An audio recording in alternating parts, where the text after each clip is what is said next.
Es gab so viele Male, bei denen ich hätte draufgehen können. Und am Morgen ging ich hin und hörte die Frauen singen. Ihr Gesang ist anders als meiner, doch ich werde ein kleines Stück davon weitergeben. Was war es, das mich anzog, um mit ihnen in Kontakt zu treten?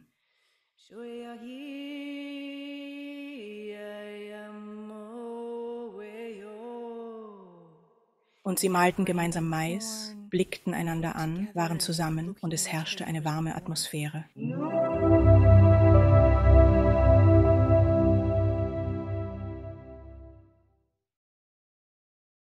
Ich möchte Robin Lansung in der Sendung begrüßen. Wie geht es dir, Robin? Mir geht's super. Vielen Dank, dass du gekommen bist. Das weiß ich wirklich sehr zu schätzen. Ich steige direkt ein, denn du hattest eine sehr interessante. Ich meine, deine Nahtoderfahrung ist beeindruckend. Nach allem Gesehenen ist es ein schreckliches Szenario. Aber es war zugleich auch inspirierend. Könntest du mir daher zunächst schildern, wie dein Leben aussah, bevor du deine Nahtoderfahrung hattest? Deshalb betrachte ich das in einem generationellen Kontext. Wenn Eltern ihren Instinkt verlieren, sich um den Nachwuchs zu kümmern, wie es Säugetiere tun, was ist dann über Generationen geschehen, in eine Familie geboren zu werden, wo Eltern ihre Kinder vernachlässigen und schädigen. Ich war in so einer Situation und ohne Aufsicht oder Betreuung vielen unsicheren Erwachsenen ausgesetzt zu sein.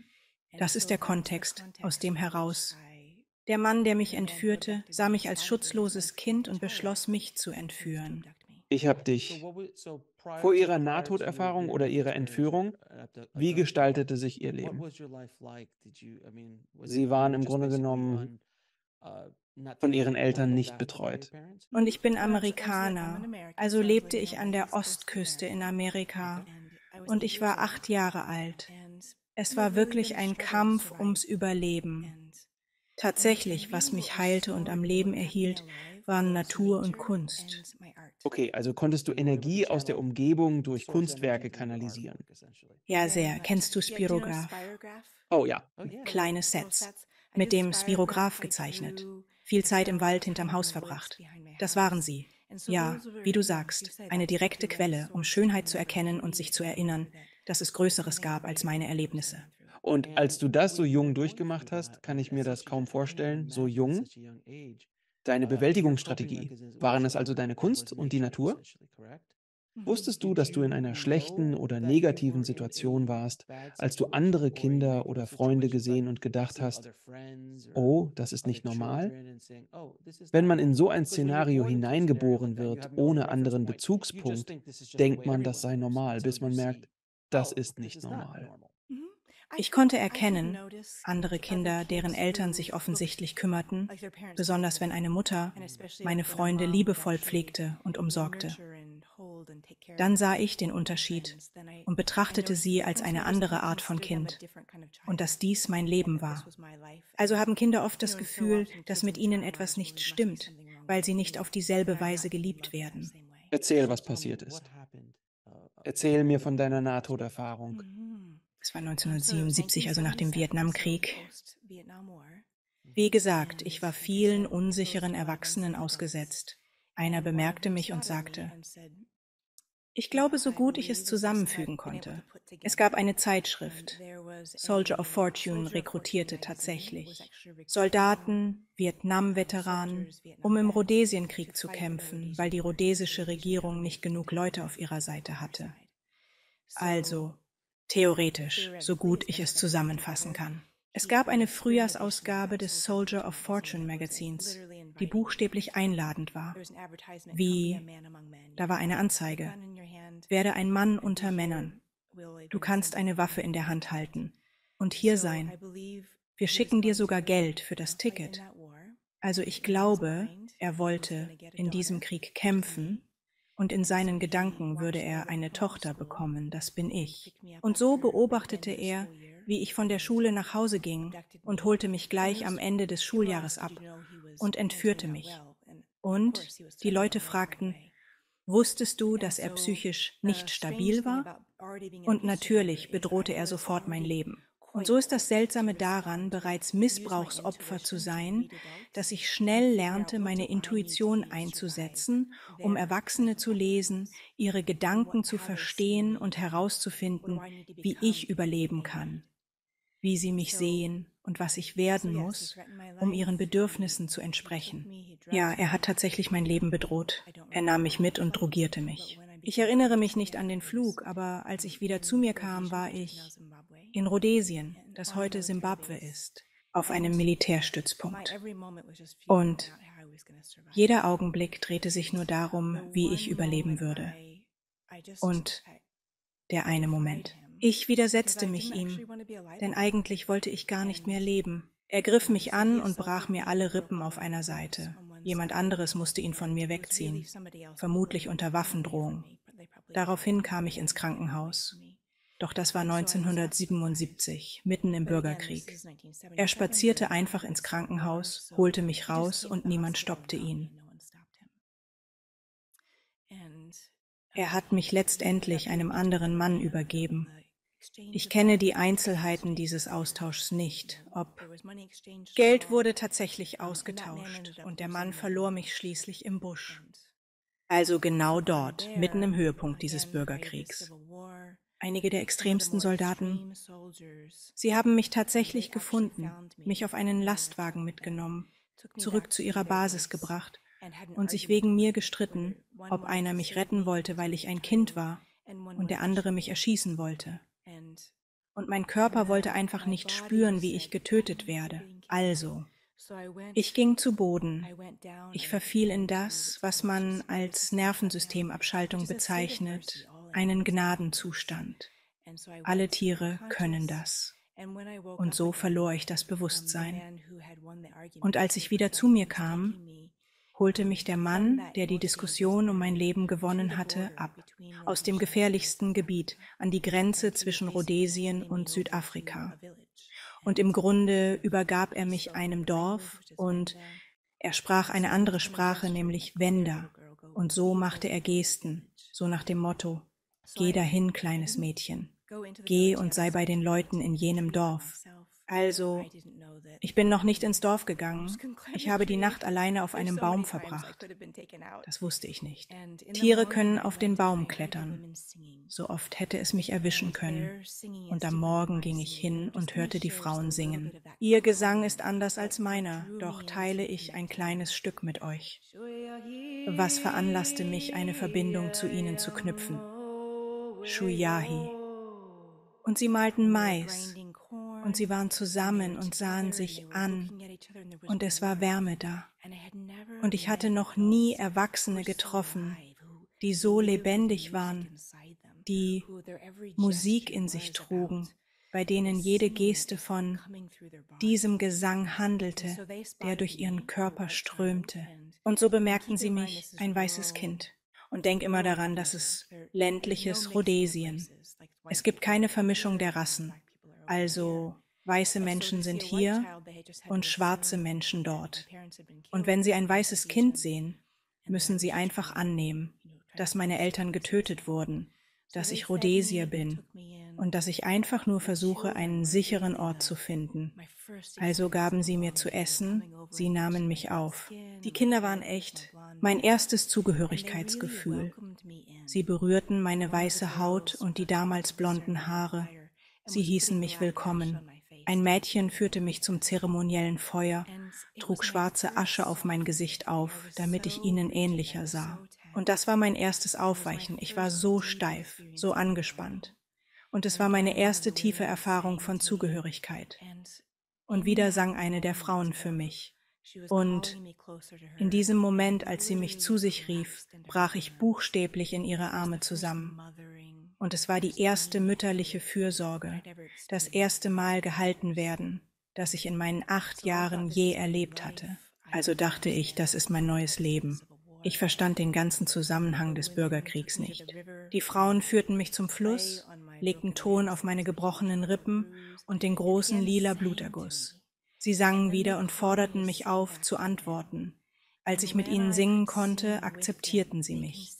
Sie glaubten, der Hass, entstanden durch seinen Angriff, sei gewichen und ich würde mein Leben gut bewältigen. Dieser Fluss war also ein positiver Ort für mich. Und eines Tages wagte ich mich zurück, wagte mich zu diesem Fluss. Und ich wusste nicht, dass gerade auf der anderen Seite des Flusses eine Schlacht begann und einer der Soldaten. Ich habe dort wieder Interviews geführt, so gut ich es zusammenfassen kann. Er erkundete das Gebiet. Und so erblickte er mich direkt gegenüber.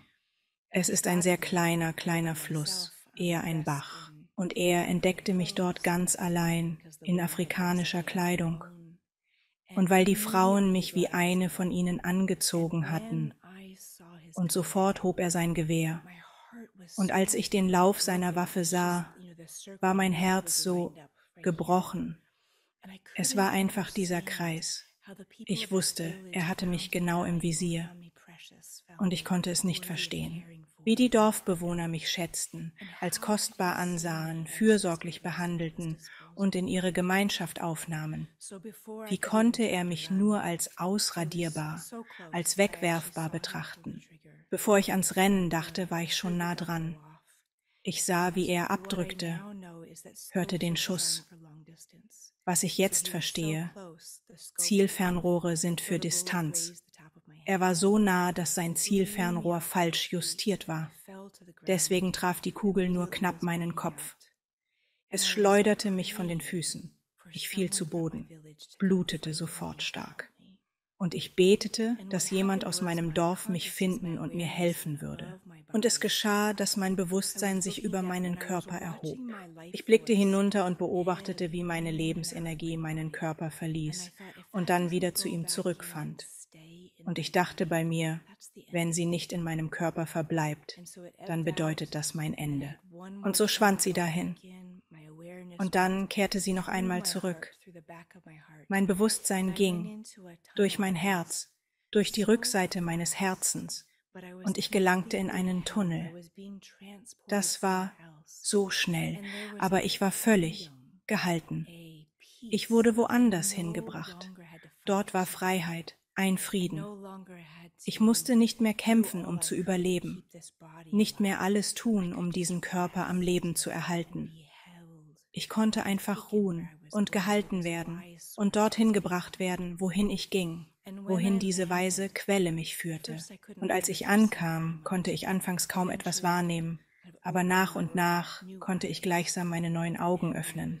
Und ich sah einen Bereich voll goldenem Licht. Und 2 Frauen waren bei mir. Sie berührten mein Gesicht und ich erkannte, oh, ich habe ein Gesicht. Sie halfen mir wiederzusehen, den ganzen Bereich, wo ich war. Sie bewegten ihre Hände zu einer goldenen, leuchtenden Kugel. Ich erinnerte mich, dass ich in sie eintreten und vollständig geheilt werden konnte und dass die Energie dieser Quelle durch mein Bedürfnis nicht geschmälert würde. Und die Frauen waren dort, ihre Haut schwarz und in gelben Kleidern. Ich erkannte sie sofort. Sie waren meine tiefsten Schwestern, immer da, um mich zu begrüßen, und ich kannte sie schon seit vielen Leben. Und so deuteten sie, oh, kehre zurück zum Ursprung. Aber ich war noch nicht fertig mit meiner afrikanischen Familie. Ich wollte sie weiterhin dabei haben. Ich wollte die Verbindung, denn sie waren die Ersten, die mich wirklich liebten. So fragte ich mich, wohin sie gingen. Warum wurde ich von ihnen getrennt? Und dieses Grübeln, dieses noch nicht bereit sein, zurück zur Quelle zu gehen, trieb mich rückwärts. Und ich begann, rückwärts durch die Schichten zu fallen, durch die Schichten.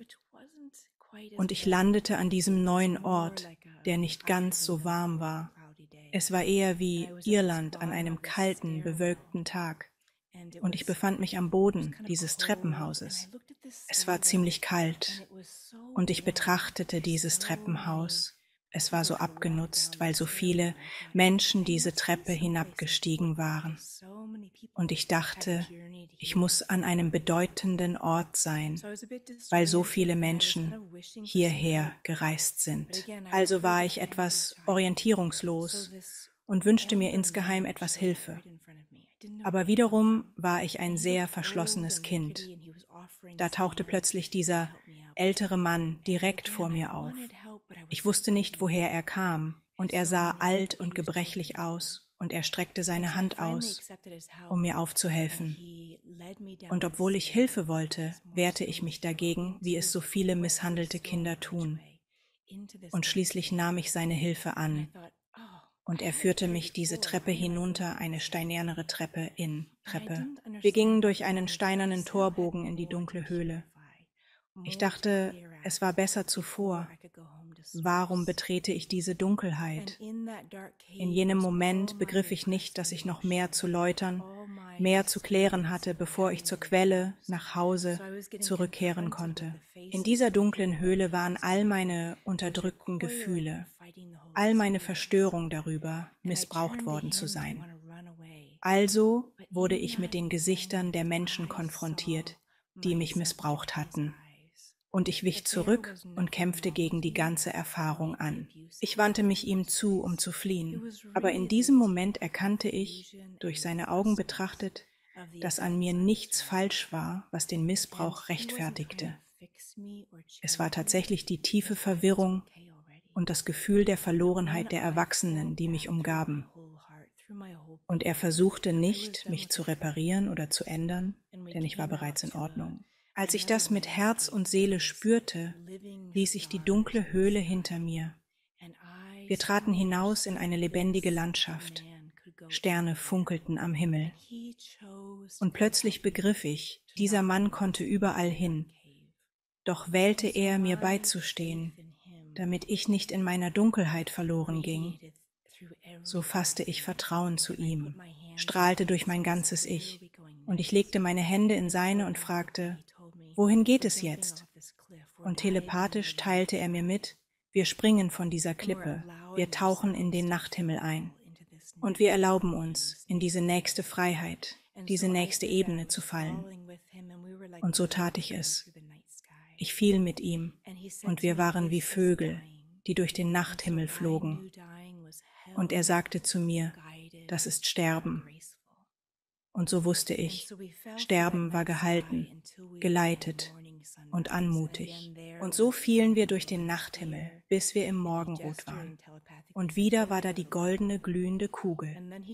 Und er deutete und sagte telepathisch, geh dorthin, kleines Mädchen. Dann zog er weiter an ihrem Verstand vorbei. Doch ich war verwandelt. Ich trug etwas von seiner Weisheit in mir. In mir ist Anmut. Und so atmete ich das ein und wieder aus. Doch dann dachte ich wieder an meine afrikanische Familie. Ich wollte all das mit ihnen teilen. Und so fragte ich mich, wohin sie gegangen waren.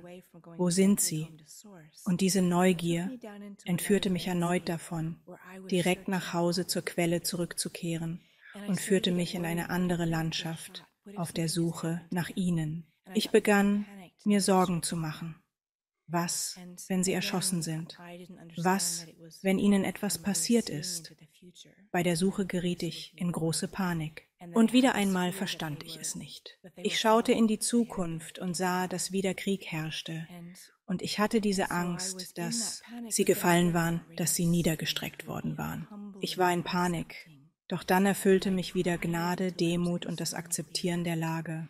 Und ich weinte, bis ich wie ein ausgeweitertes Gewitter war. Und ich verstehe, das bereitete mich vor auf das, was später im Krieg geschehen würde. Nachdem ich aufhörte zu weinen, entdeckte ich ein Wesen auf dem offenen grünen Feld. Er war die Verkörperung des Friedens. Ich sah einen Mann vor mir. Er hatte einen Bart, trug einen Hirtenstab und eine Robe. Ich eilte zu ihm, um zu erfragen, wie ich zu meiner Familie zurückfinden kann. Wie finde ich wieder Anschluss? Dann stand ich vor ihm. Ich war ein Teil davon, ein Mitglied der großen Familie des Universums. Und ich hielt mich nicht mehr fest für das, was ich auf Erden erlebt hatte. Als ich ihm gegenüberstand, wandelte sich sein Antlitz in das eines Dorfbewohners. Meine Zuneigung zu dem Mann, der mir beistand, erblühte. Sie verwandelte sich in das Gesicht eines Unbekannten und dann in eine Löwengestalt. Und irgendwann beugte er sich vor und berührte mit seiner Stirn meine. Und ich konnte sehen, wie er sah, nämlich diese weiten, universellen Verbindungen, die alle wie Edelsteine waren. dass wir die Verbindung durch ein liebevolles Herz stärken und durch Großzügigkeit sowie Mitgefühl zueinander. Und wenn wir das tun, wenn wir Mitgefühl und Großzügigkeit durch diese lebendigen Verbindungslinien von unserem Herzen zu einem anderen senden, beleben wir das Netz des Lebens. Wir beleben diese universellen Verbindungen. Und ich besuchte mich selbst in der Zukunft, besuchte jeden Frosch, jeden Baum, jedes Gebirge und verstand, dass ich, egal was passiert, immer in diesem Zugehörigkeitsgefühl bin. Ich bin immer in dieser universellen Verbindung. Und meine Aufgabe ist es, mich zu erinnern, wie ich wieder in liebevoller Gegenwart sein kann, im Geben und Empfangen meines Herzens. Als er also aufstand, mein Glaube an ihn war absolut. Und ich wusste, dass ich durch ihn eine Verbindung zu meiner göttlichen Quelle knüpfen würde. Also lehnte ich mein ganzes Sein an seines. Und wir reisten durch und kamen wieder in einer neuen Landschaft heraus. Und es war tatsächlich, als würde ich von oben herab auf diese irdische Ebene blicken. Und ich sah auf meinen Körper hinunter. Und dass ich stark blutete und meine Mutter, meine afrikanische Mutter, mich entdeckte. Sie stoppte das Bluten an meinem Kopf. Und irgendwie gab er mir die Wahl. Entweder sollte ich jetzt zurückkehren oder weiter aufsteigen, zurück zur Quelle. Also entschied ich mich, heim zur Quelle aufzusteigen. Und meine Mama, meine afrikanische Mama, sie weinte gen Himmel.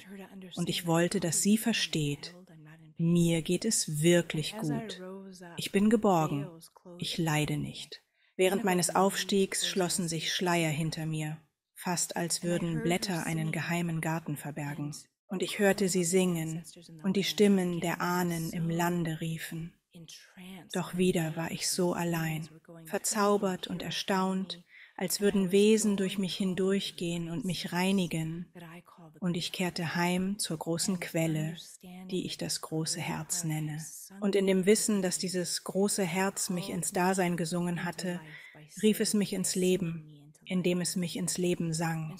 Und so kehrte ich zurück zu jener Quelle. Doch das Singen meiner afrikanischen Mama fesselte mich immer noch.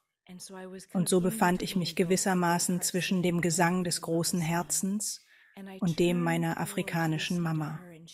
Und ich wandte mich ihrem Gesang zu, und sie hatte die Ahnen des Landes gerufen, mich ins Leben zurückzurufen, um zu erinnern, dass ich meinen Zweck noch nicht erfüllt hatte, den Menschen vorzusingen, sie zu beleben, so wie sie es bei mir tat. Diese Erinnerung an meinen Zweck faszinierte mich. Ich drehte mich um, wissend, dass ich zum großen Herzen gehören konnte, und kehrte ins Leben zurück.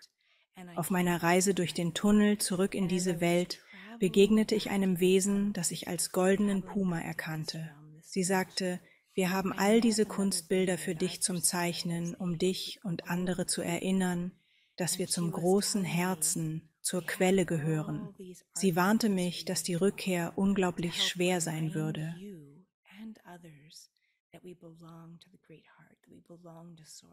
Du wirst noch so viel mehr Verluste erleiden, aber wenn du sicher bist, werden wir dir diese Bilder nacheinander geben, damit du weiterzeichnen kannst, um deine Verbindung zur göttlichen Quelle zu erinnern.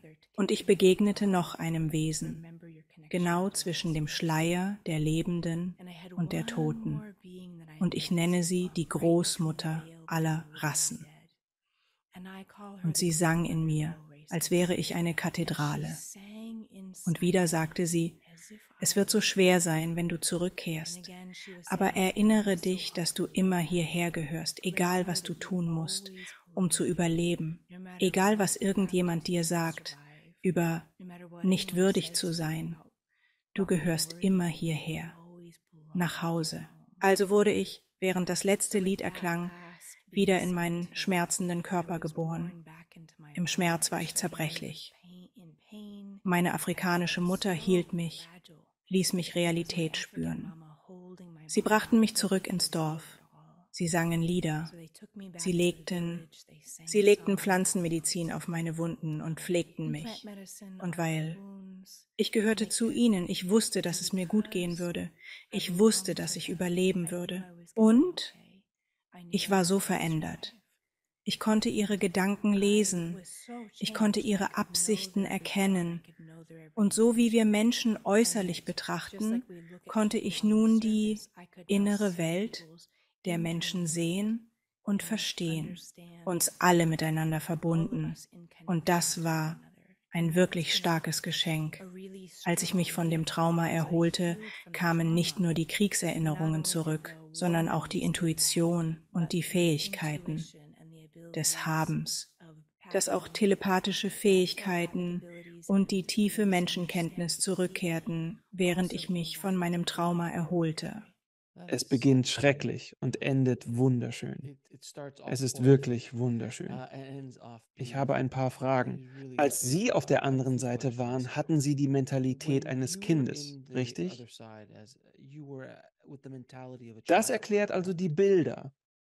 Und die Wesen, denen Sie begegnet sind, der Puma, das Löwengesicht, das sind Dinge, die Sie erkennen können. Und kognitiv erfassen, basierend darauf, wo Sie waren und bis zu welchem Punkt Sie sich auf der Erde entwickelt hatten. Ist das korrekt? Ich stimme zu. Also, als du auf der anderen Seite warst, wusstest du das, weil du es eben warst. Wie alt? 8 oder 9? Ich war 8. Also warst du damals 8 Jahre alt? Bist du jetzt immer noch 8? Hast du das begriffen? Tod? Hast du das verstanden? Himmel? Wurde dir jemals in deinen jungen Jahren irgendeine dieser dogmatischen religiösen Vorstellungen eingeprägt? Ich bin nicht christlich erzogen. Daher ist es interessant, dass manche die Wesenheit, die ich meine, als Jesus sehen könnten. Ich mag es irgendwie, das zu wechseln. Es ist nicht immer unsere Ausbildung, die bestimmt, was wir sehen. In der Todeserfahrung, die ich später hatte, glaube ich, das Wesen war Shiva. Ich bin nicht hinduistisch erzogen und war keinem Hinduismus ausgesetzt. Also meine Ansicht ist, dass wir sehen, was eben erforderlich ist. Was braucht die Seele, um zu heilen, um zu erholen? Ja, ich bin nicht mit christlichen Vorstellungen aufgewachsen, aber als Amerikaner bin ich in die christliche Kultur eingetaucht, sicherlich. Ich fühlte, es war genau die Medizin, die ich brauchte. Ich begegnete. Aus meiner Erfahrung im Gespräch mit so vielen Nahtoderfahrenen ist, dass jede Erfahrung maßgeschneidert für denjenigen ist, für das, was er in diesem Moment braucht und auch, was ihnen ein Gefühl von Geborgenheit gibt, generell gesprochen. Es gibt einige, die höllische Erfahrungen machen, aber selbst diese sagen oft, dass sie das durchmachen mussten. Ich habe das erschaffen, weil ich glaubte, dass ich es brauchte, weil ich Christ war. Mir wurde gesagt, ich wurde gelehrt, ich fühlte mich unwürdig und ich musste das durchstehen, um dann gerettet zu werden. Es ist faszinierend, dass Sie ein zweites Nahtoderlebnis hatten. Könnten Sie etwas mehr darüber erzählen? So gut ich es zusammenfassen kann. Etwa 2 Tage später kamen die Soldaten zurück. Und so griffen sie das Dorf an. Eine andere Mutter war auch dabei. Sie und ich flohen. Sie trug mich auf ihrer Hüfte und wir rannten. Sie wurde von hinten getroffen und wir fielen beide zu Boden. Und als ich mich umsah, lagen alle, die ich liebte, am Boden, genau wie ich es gesehen hatte. Im ersten Todesfall, um mich auf das Verlustausmaß vorzubereiten. Und so, während sie noch lebte, schrie sie mich an, weiterzumachen. Und so hatte sie mich nie angeschrien. Also folgte ich ihren Anweisungen und machte so gut es ging weiter. Und das war das Schwerste für mich, zu heilen, jemandem nicht helfen zu können, der mir so viel geholfen und mich so sehr geliebt hatte. Und viele Menschen, die Kriegsüberlebende oder Überlebende extremer Traumata sind, verstehen, dass es schmerzt, was uns widerfuhr. Doch schwerer wiegt es, das Leid unserer Liebsten zu heilen, das wir machtlos mit ansehen mussten. Ich habe es also noch etwa 20 Schritte geschafft, bevor ich wieder zu bluten begann, von dem Sturz zu Boden. Und das Erstaunliche ist, dass ich das nachverfolgen konnte. Und jetzt weiß ich, dass ich ein wenig bergab im Sand lief. Und so bin ich nach vorne gefallen und habe erneut geblutet und eine zweite Nahtoderfahrung gehabt. Und sie war vollkommen und ganz anders. Als ich zu mir kam, ich befand mich in einer weißen Landschaft und jemand sang für mich. Und sie sangen, du wirst leben. Du wirst leben, so wie bei einem Kinderreim, nicht wahr? Und sie wussten, dass ich eine Gehirnverletzung hatte. Sie wussten, dass ich es wirklich einfach brauchte. Und es dauerte eine Weile, bis ich begriff, du wirst leben. Sprechen Sie mit mir? Und bedeutet das etwa, dass ich tot bin? Und so bat ich darum zu sehen, wer für mich sang. Und ich wurde näher an einen Schleier herangeführt, durch den ich blickte. Und wieder, auf der anderen Seite dieses Schleiers, saß in der Lotusposition dieses blaue Wesen. Seine Haut war so ein lila Blau und er hatte einen schwarzen Knoten auf dem Kopf. Und ich wusste, er war zugleich männlich und weiblich, mächtiger Zerstörer und Schöpfer und zugleich Erneuerer. Und ich dachte, wie bin ich so privilegiert, so glücklich, in seiner Gegenwart zu sein.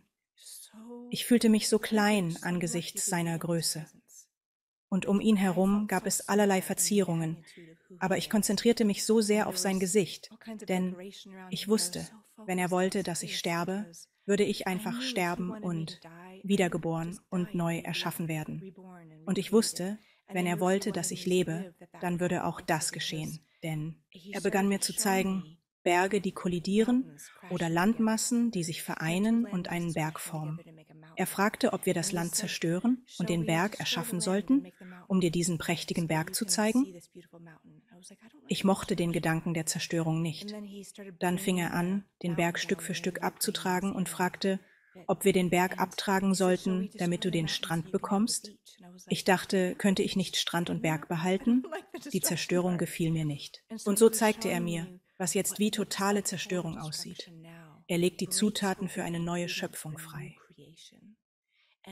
Und dein Leben scheint jetzt völlig zerstört. Aber eines Tages wird das Teil deiner neuen Schöpfung sein. Es wird dich aufgebrochen haben, um etwas zu sein, das du sonst nicht geworden wärst. Also brachte er mich zurück in meinen Körper, doch er sprach zu mir. Und wieder war es immer 3 Worte gleichzeitig. Krabbel vorwärts jetzt. Er gab mir Kraft, in meinem geschwächten Körper vorwärts zu krabbeln. Und er machte mir klar, dass ich dem Gemetzel entkommen muss. Denn die Tiere werden kommen, heute Nacht, vom Geruch des Blutes. Du musst weiterkriechen. Und so hielt er an dem Plan fest. Ich wusste nicht, wie ich vorwärts kriechen sollte, und er leitete mich, vorwärts zu einem Brunnen zu kriechen, denn er wusste, dass am Morgen eine Frau aus einem anderen Dorf zum Brunnen kommen und mich finden würde. Ich wollte nicht mehr leben, hatte jeden verloren, den ich liebte, keinen Grund mehr zum Sein. Was? Und ich suche immer noch nach einem Wort, denn Shiva hat keinen Willen, aber es war sein Wille, der mich am Leben hielt, der mich hier behielt. Und am Morgen fand mich eine Frau namens Mia, Lucy, und seitdem, sie brachte mich zu ihrer Farm zurück, pflegte mich, sang für mich, und schließlich brachte sie mich über den Fluss, überquerte den Limpopo-Fluss nach Südafrika, wo ich dann ins Krankenhaus kam. Und vom Krankenhaus aus wurde ich zurück in die USA gebracht. Als du mit Shiva gesprochen hast, warst du in physischer Form und das alles geschah mental in der Erfahrung oder war tatsächlich dein Bewusstsein dort oben oder wo auch immer Shiva war? Ja, ich war vollständig in seiner Sphäre mit ihm. Also, als du sagst, du musstest weiterkriechen, war das geplant oder? Ja, das verwirrt mich. Er brachte mich zurück zu mir. Nach dem Schleier und dem Gespräch hat er dich zurückgeführt und dann geleitet, während du wieder in deinem Körper warst? Wie war das Gefühl auf der anderen Seite im Vergleich zum Zurücksein? Wurdest du in deinen Körper zurückgestoßen? Hast du plötzlich Schmerz gespürt? Warst du auf der anderen Seite schmerzfrei? Was ist anders? Ja, schmerzfrei, also kein Schmerz auf der anderen Seite. Und besonders wenn Ich habe nicht darauf geachtet, was da wahrgenommen hat. Ich war nur 2 Augen, die beobachteten und alles aufnahmen, was präsentiert wurde. Und ich hatte ein gewisses Selbstgefühl, weil ich in Beziehung zu ihm stand und wusste, dass ich nicht er war. Als ich in meinen Körper zurückkehrte, war es unglaublich schmerzhaft. Ich war vornüber gefallen, mein Nacken verletzt und ich erlitt eine Gehirnverletzung. Ich hatte die ganze Zeit auf meinem Arm gelegen. Ich war überkreuzt und deshalb war mein Arm völlig taub und gelähmt. Also wieder kein Grund, hier sein zu wollen. Und das lag ganz allein daran. Er hat eine Mission für mich, dass er mir befiehlt zu leben und mir sagen, dass sich das Ganze irgendwie schließen wird. Und das hat es ohne Zweifel. Du hattest Shiva vorher nie gesehen. Keine Ikonologie, keine Bilder. Niemand hat je deine Geschichte erzählt.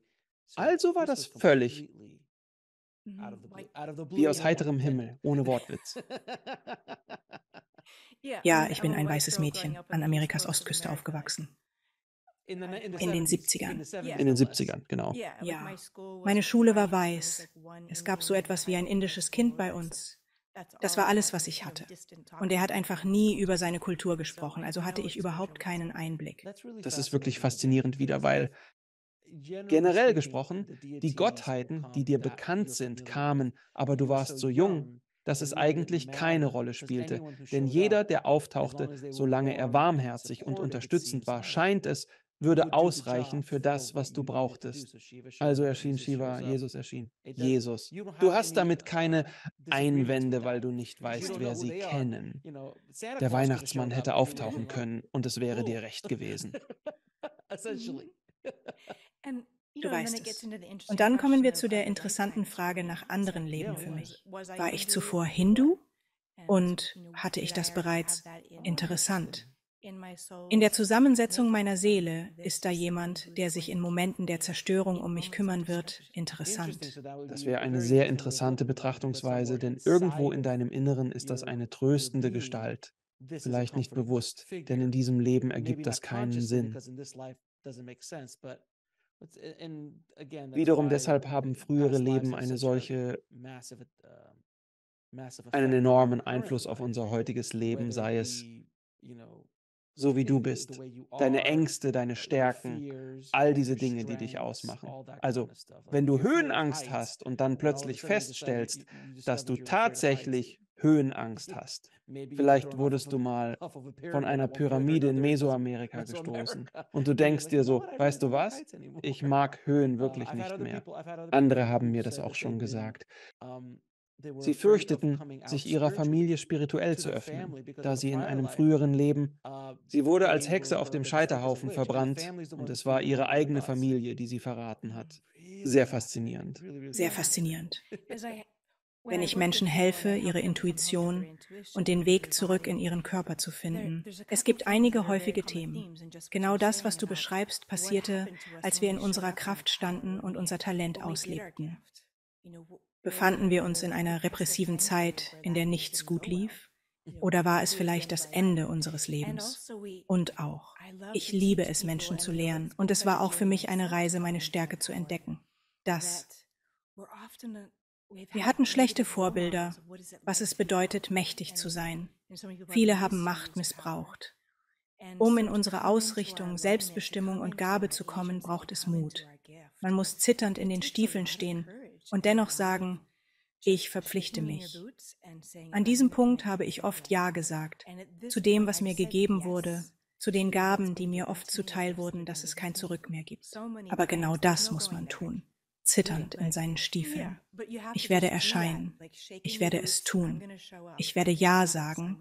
Mir wurde so viel gegeben und es ist meine Aufgabe, es auf alle erdenklichen Weisen zurückzugeben. Es ist interessant, dass Sie sagen, man soll einfach erscheinen, denn oft, wir müssen erscheinen, um unsere Arbeit zu tun, unseren Zweck, unser Ding, aber offen sein für den Prozess, wohin es uns führt, denn wir haben keine Ahnung, wohin das führen wird. In vielerlei Hinsicht sind unsere Gedanken so viel kleiner als der große Plan für unser Leben. Aber das Erscheinen ist wirklich wichtig. Und der Verkörperungsteil, der einhergeht, und ich weiß, ich musste jahrelang Traumabewältigung und Heilung durchmachen. Ich bin jetzt an diesem Punkt, wo ich bin ganz bei Kreativität, Vergnügen, Sinnlichkeit, dem saftigen Teil des Lebens. Bin gerade von einem Tanzretreat aus Costa Rica zurück. Es war einfach. Es war herrlich, meinen Körper mit Menschen zu bewegen, die das Leben bejahen und die Natur um uns und in uns schätzen. Ich liebe es, Menschen zu inspirieren und ihr Selbstvertrauen zu stärken, damit sie ihre Traumaarbeit leisten können. Ein Kollege meint, Traumaenergie könne in kreative Energie transformiert werden. Nun, als Sie in die Vereinigten Staaten zurückflogen, was geschah? Es war kein besonders gutes Familientreffen. Meine Familie war wieder einmal im Verleugnen, in der Unterdrückung, darin, dass wir nicht darüber sprechen. Weißt du, es wirkt so zerbrechlich, so nach dem Motto, wenn wir nicht darüber reden, ist es nie passiert. Aber wenn es so von Generation zu Generation geht, es verschweigt die Wahrheit. Und als ich versuchte, darüber zu sprechen, schlug meine Mutter mich leider ins Gesicht. Ich habe eine Gehirnverletzung. Ich habe immer noch eine heilende Wunde am Kopf. Und sie sagte, sprich niemals darüber. Deshalb tat ich es nicht. Meine Eltern sind nun beide verstorben. Wir sprachen nie darüber. Sie fragten mich nie. Meine Geschwister und ich haben nie darüber gesprochen. Sie fragten mich nie. Ich rate stets, Heilarbeit mit Interessierten zu tun, die bereit und gewillt sind, diesen Weg mit euch zu gehen, eure Familie. Kann oder nicht. Vielleicht waren diese Personen nicht diejenigen, die die Rolle in eurem Leben spielen sollten, als ihr geboren wurdet. Du hast etwas wirklich Interessantes gesagt, dass diese Erfahrung bewirken wird, dass du aufbrichst. Ich möchte wirklich, dass du das etwas vertiefst, denn ich halte es für eine so wichtige Lektion für die Zuhörer. Oft denkt man, oh, schlechte Dinge passieren mir oder warum passiert mir das? Oder oh, dies oder das. Und man könnte sagen, du hast mehr als die meisten durchgemacht in dieser Welt. Aber du siehst die Dinge anders, ebenso. Ich denke, das ist eine gute Lektion für Zuhörer. Kannst du das näher ausführen?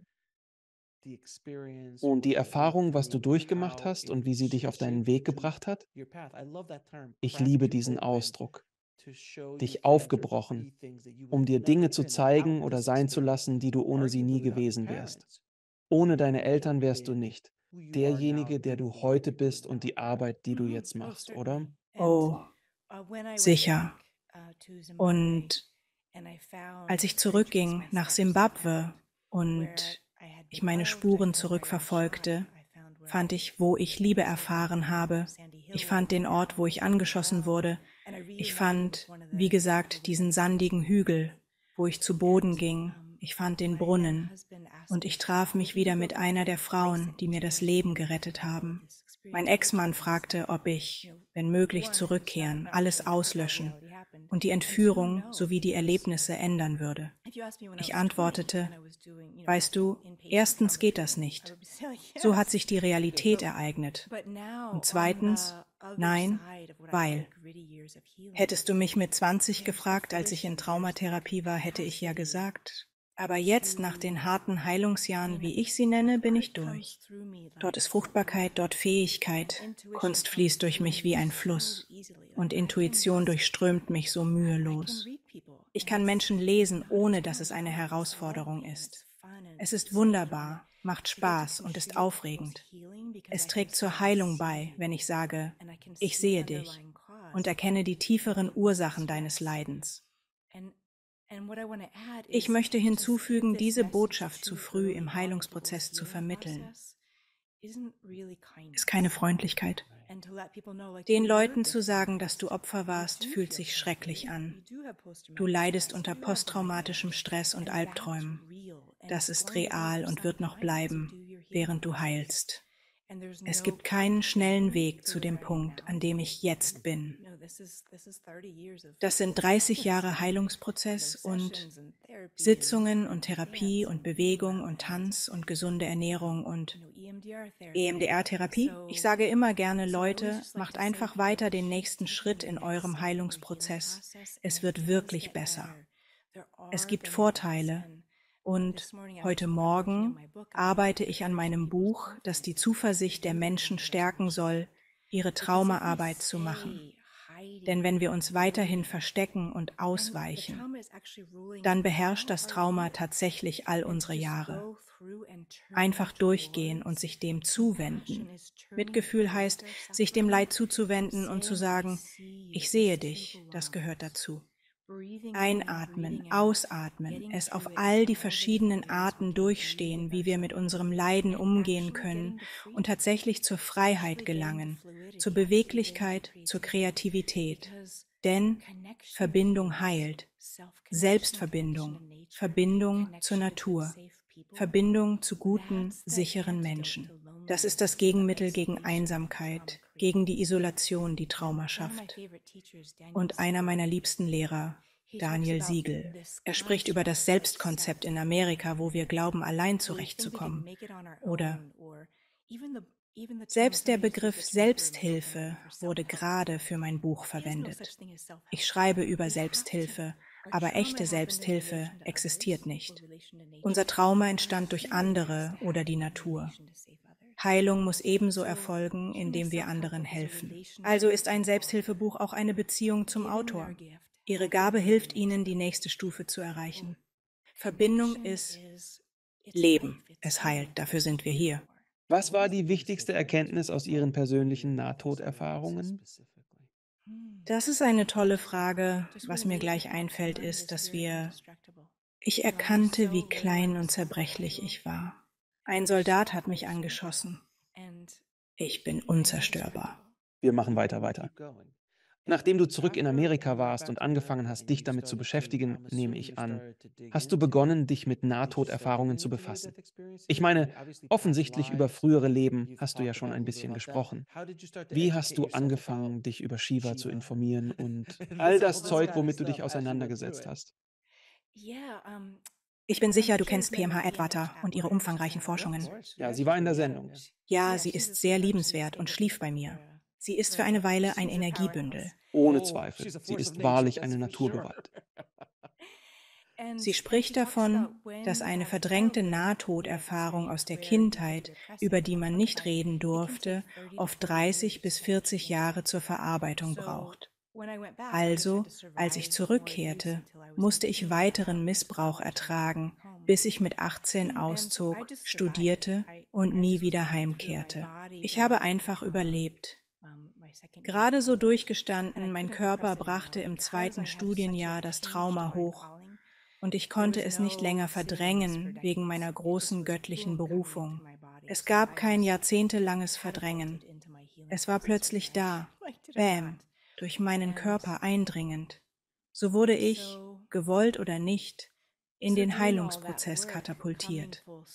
Und alle Arbeit leisten, den Kreis zu schließen, hat lange gedauert. Also habe ich erst damit begonnen, es als Nahtoderfahrung zu bezeichnen, als ich war. Es wurde quasi mit dem Trauma verdrängt, deshalb, als ich meinen Jetzt-Ex-Mann traf. Er begann, mich danach zu fragen. Und so kam das Kriegstrauma wieder hoch. Gleichzeitig offenbarte sich die Schönheit der Nahtoderfahrung. Und er hörte nicht auf, mich zu interviewen und Fragen zu stellen, was es immer weiter ans Licht brachte. Und das ist meine Autobiografie, die noch nicht veröffentlicht ist, aber bald als Hörbuch erscheinen wird. Ich habe es nicht verstanden. Ich hatte den ganzen Teil über meine Erfahrung mit diesem Mann mit Bart und dem Hirtenstab geschrieben. Und er hat es gelesen und sagte, er schaute es an und meinte so, der Herr ist mein Hirte. Und ich dachte nur, ach so. Das ergibt wirklich Sinn. Ich habe es nicht verstanden. Ich dachte, es sei das Wesen, das mir half. Und ich erkannte nicht, dass es Shiva war. Lange Zeit. Ich beschrieb es nur und man fragte, ist das Krishna? Dann wurde mir klar, ach so, der kreative Zerstörer. Die Leute mussten mir erst sagen, dass sich das Gesicht von Jesus in einen Löwen verwandelte. Ich schrieb darüber auf Facebook und jemand fragte, ob ich etwas über den Stamm Juda und den Löwen wüsste. Ich sagte nein. Es waren also die Menschen, die mir zeigten, dass es meine direkte Kindheitserfahrung war. Ich hatte keine Interpretation dafür, also schrieb ich sie als reine Erfahrung nieder, ohne Deutung. Was ich liebe, ist, wenn Menschen weltweit mein Buch lektorieren, weil ich es nicht gedeutet habe. Sie interpretieren es vor dem Hintergrund ihrer Kulturen, denn ich möchte, dass es für jeden das bedeutet, was er braucht, wie er es benötigt. Denn meine Interpretation meiner Kunst, meiner Todeserfahrung, ist eigentlich unwichtig. Es geht um die relevante Medizin für jeden Einzelnen, für ihren nächsten Schritt. Das ist wirklich so schön. Robin, ich möchte dir einige Fragen stellen, Fragen, die ich jedem meiner Gäste stelle. Was ist deine Definition von einem erfüllten Leben? Herz offen, Verbindung mit sich selbst, anderen, Körperempfindungen, mit Liebe zum Essen, zum gegenwärtigen Moment, Freude spüren. Wie fühlt es sich an, hinauszugehen und eine warme Brise auf der Haut zu fühlen?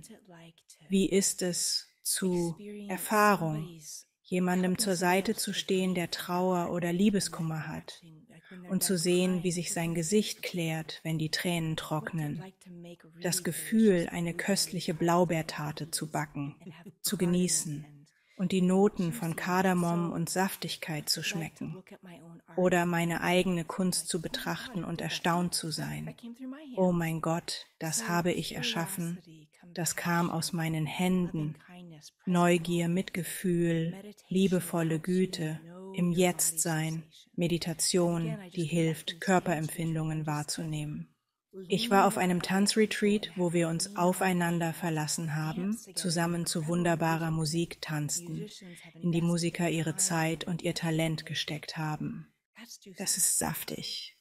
Ich hätte jetzt gern eine Tarte, aus seltsamem Grund. Wenn du in der Zeit zurück und jenem Mädchen einen Rat geben könntest, welcher wäre es? Du bist wertvoll und liebenswert. So wie du bist, ist es richtig. Du musst dich nicht so anstrengen. Bemühe dich nicht zu sehr. Im Großen und Ganzen wird alles gut. Wie definierst du Gott? Das große Herz.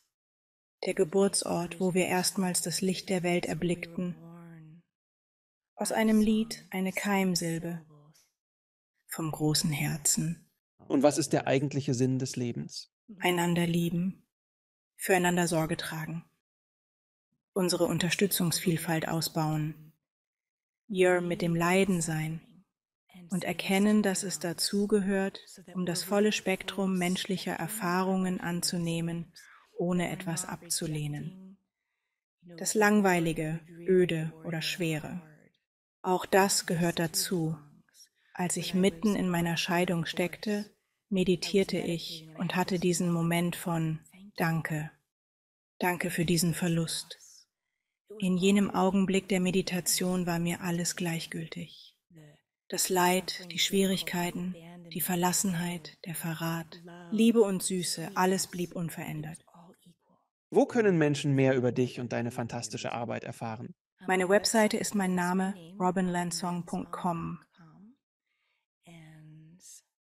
Ja, ich helfe Menschen gerne, zu ihrem Körper, ihrer Lebendigkeit und Kreativität zurückzufinden. Trauerarbeit leisten, Traumata bewältigen und so weiter. Ich wohne in Mount Shasta, Kalifornien, und der Berg unterstützt meinen Weg. Du weißt, ich habe mein Manuskript fertig und will es veröffentlichen, auch als Hörbuch.